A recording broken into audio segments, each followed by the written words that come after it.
Lubog na rin po ang ilang bahagi ng Pasay City dahil sa matinding ulan at pagbaha. Sa barangay 184, umabot na sa hanggang bewang ang baha, kaya sumasakay na lamang po sa nag-iikot na mga bangka ang ilang residente. Umapaw na rin po ang kalapit na creek, kaya nagkalat na rin po pati ang mga basura. Halos wala na rin pong dumadaan ang sasakyan sa kabaan ng Jokno Boulevard nang dahil po sa taas ng tubig doon. Mabagal na rin ang daloy ng traffic sa may EDSA Rotonda papunta sa Mall of Asia at sa may Makati mula pa po yan kaninang umaga. Baha na rin sa domestic road kung dadaan kayo papuntang Rojas Boulevard at ng Airport Road. Pati na rin sa may kahabaan ng Buendia Taft, papunta po sa Maynila, ay kita nyo naman po yung mga nag-viral na video na mataas po ang tubig baha doon.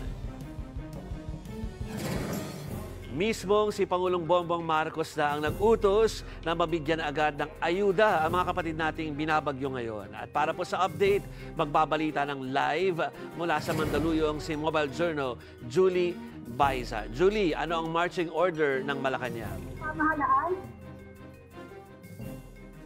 Joby, natatapos lang ng pakikipagtulong ni Pangulong Bongbong Marcos sa mga opisyal ng pamahalaan at FNDRRMC sa Camp Aguinaldo. Yan ay para talakayin ang epekto ng bagyong Karina. Pagkatapos pumunta sa pagtitipon sa Pasay, kaagad pumunta si PBBM sa Camp Aguinaldo para sa situation briefing. Layo nitong ma-assess ang sitwasyon sa gitna ng bagyong Karina at enhance ang monsoon o habagat. Sinimulan ng briefing sa report ng Pag-asa sa paggalaw ng bagyo. Hiniling ni PBBM na kaagad maabisuhan yung mga lugar na dadaanan pa o posible pang maapektuhan para makapaghanda. Pinatasan din ng Pangulong lahat ng ahensya ng gobyerno na agarang magbigay ng tulong sa mga apektadong residente. Sa ngayon, Gobi, 2.8 million na halaga ng preposition aid ang ihanda ng gobyerno habang nasa 4,000 at 500 personnel ang naka-standby para sa search, rescue at retrieval operations.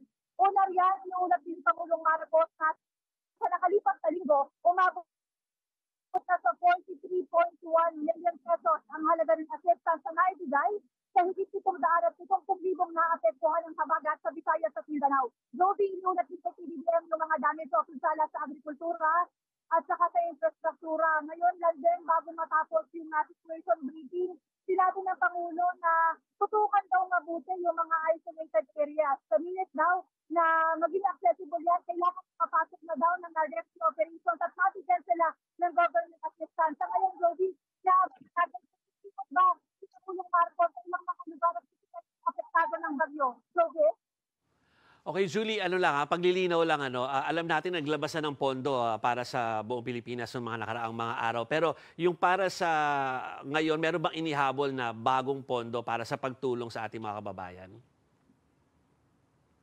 Sana Joby yung naka-position aid pa lang pero hindi tayo natin ano pa yung magiging anunsyo ng palasyo. Kasi after the situation briefing, magkakaroon pa din ng kaunting pagtutulong si Pangulong Marcos. May mga isahabol pa. Isa kanina, nung pagkatapos ng Pangulo, marami pa mga opisyal ng gobyerno yung lumapit sa kanya kasi may mga nililinaw pa rin silang informasyon. May mga gusto pa rin nakita yung nalarawan ng Pangulo, lalo na yung mga pinsala na ipinakahabol sa OCD at saka sa DSWD. Pero so far, Joby, ang okay daw yung response, ang kailangan lang daw, you just have to keep it up. Yung sinabi niya kanina.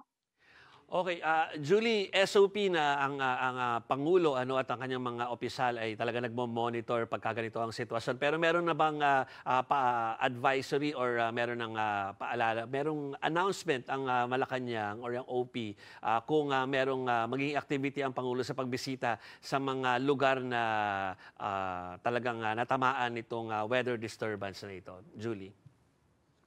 So, pinaabangan natin kung may announcement ng Pangulo kung saan sa ikot kasi hindi naman ilang beses na talagang ikot si PBBM kapag kami nangyayaring mga kalamidad. Pero so far, as far as PPO, the OP, wala pa silang binababa sa atin at schedule or advisory tungkol dyan.